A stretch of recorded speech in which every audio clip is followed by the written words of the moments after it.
नमस्कार, जय हिंद। अरे भैया, भारत में सितंबर और अक्टूबर में महंगाई ने ऐसी रफ्तार पकड़ी कि जो 2 महीने पहले महंगाई थोड़ा सा थम सी गई थी, वो भी जैसे एक प्याली चाय की चुस्की जितनी राहत थी। अगस्त में 3.65% के रेट से महंगाई बढ़ रही थी और सितंबर में तो मानो महंगाई ने ऐसी छलांग मारी कि 9 महीनों का रिकॉर्ड तोड़ते हुए 5.5% तक पहुंच गई। चलो भाई, साफ साफ बता देते हैं कि आरबीआई के महाशयों ने भी अक्टूबर की मीटिंग में कहा था कि महंगाई कम तो हो रही है, मगर ऐसे जैसे कोई कछुआ रेस में दौड़ रहा हो। ऊपर से उन्हें सितंबर में फिर से इसके बढ़ने की उम्मीद थी। त्योहार के महीनों में अक्टूबर में सब्जियों के दाम, खासकर टमाटर ने तो ऐसी छलांग मारी जैसे कि वो सुपरस्टार हो। ऊपर से 2 साल के बाद खाने के तेल ने भी साथ दे दिया। मानो कह रहा हो कि अकेला टमाटर क्यों महंगा हो रहा हो, हम क्यों पीछे रहें। तो सब सोचने लगे कि भाई इस बार महंगाई सितंबर के भी ऊपर जाएगी। मगर जनाब, अक्टूबर में तो ऐसा महंगाई ने दाव मारा कि सारे इकोनॉमिस्ट की सोच को ही उन्होंने धोबी पर छाड़ दे दिया। 6.2% तक ये उछल गई, जो अगस्त 2023 के 6.1% के बाद सबसे ऊपर थी।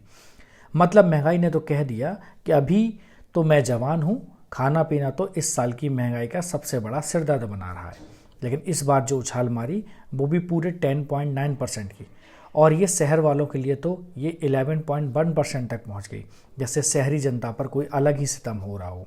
खाने पीने की टोकरी में सब्जियां तो ऐसे बढ़ने लगी कि पूछो मत, और सब्जियों का जो इन्फ्लेशन रेट था वो 42.2% तक पहुँच गई।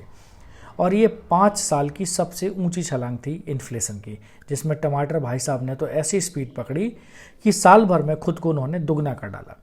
अगर वैश्विक स्तर पर देखें तो खाने के तेल ने भी अपनी हिस्सेदारी बढ़ा दी, और ऊपर से फल भी ऐसे महंगे होने लगे जैसे कि सोने का भाव लग रहा हो। फलों को खाना मतलब जैसे सोना खरीदना हो। पिछले महीने के लास्ट में तो फाइनेंस मिनिस्ट्री ने भी कह दिया था कि अरे भाई, ये जो महंगाई हो रही है ना, इसका जिम्मेदार तो सिर्फ कुछ गिने चुने खाद्य पदार्थ हैं, बाकी चीज़ों को हाथ नहीं लगाया गया है। मतलब जैसे कह रहे हो कि बाकी सब बचे हुए हैं, बस सब्जियां और तेल ही हमसे झगड़ा कर रहे हैं। अगर मूल महंगाई को छोड़ें, जिसमें अपन खाना और एनर्जी को छोड़ दें, तो बिल्कुल आराम से चल रही है, ऐसा फाइनेंस मिनिस्ट्री का कहना था।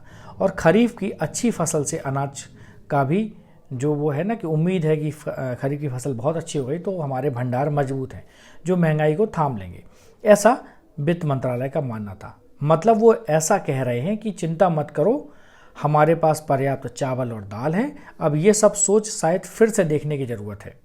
आरबीआई के गवर्नर शक्तिकांत दास ने बताया कि मूल महंगाई नीचे पहुंच गई थी, लेकिन अब फिर सिर उठा रही है। और अक्टूबर में पर्सनल केयर और अन्य चीज़ों के दाम 11% तक बढ़ गए। मतलब अब साबुन शैम्पू भी अपनी फीस बढ़ाने लगे हैं। और अरे, अगर अगले महीने नई फसल से खाने पीने की चीज़ों के दाम कम भी हो गए तो दूसरी चीज़ें ऐसे गर्म हो रही हैं जैसे कढ़ाई में भजिया तली जा रही हो। वो कह रही हो अगर तुम नीचे आओगे तो हम ऊपर चले जाएंगे। एमपीसी जो महंगाई में पक्का गिरावट देखना चाह रहा था ताकि ब्याज दर कम कर सके, वो अब सपना ही रह गया है। सितंबर में अगर दर कटौती की बात की जाए कि जो रेट थे उनमें कटौती की उम्मीद की गई, तो ये तो ऐसे उड़ गई जैसे खिड़की से कागज़ का टुकड़ा उड़ जाता है। और तो ये ऐसे समय पर हो रहा है जब विकास की रफ्तार भी सुस्त पड़ी है और शहरों में अब मांग भी घटती जा रही है। ये महंगाई का असर है। ये निजी निवेश के लिए भी बड़ी बुरी खबर लेके आया हुआ है। अब केंद्र के जो पॉलिसी मेकर हैं गवर्नमेंट के, वो इस महंगाई और खपत के चक्रव्यूह को समझने की कोशिश कर रहे हैं, और उनको समझना भी चाहिए, ताकि जो उनके पास आर्थिक औजार हैं, जो उनके पास मशीनरी है, जो उनके पास इंस्ट्रूमेंट्स हैं, इकोनॉमिक इंस्ट्रूमेंट्स, चाहे वो टैक्स कटौती हो या खाने पीने की बेहतर व्यवस्था, उनका इस्तेमाल कर सकें। और सरकार को ये कोशिश करनी होगी किस प्रकार से इस महंगाई पर कंट्रोल कर सकें या काबू लाया जा सके। बने रहिए हमारे साथ। नमस्कार, जय हिंद। इसी प्रकार के एनालिसिस के लिए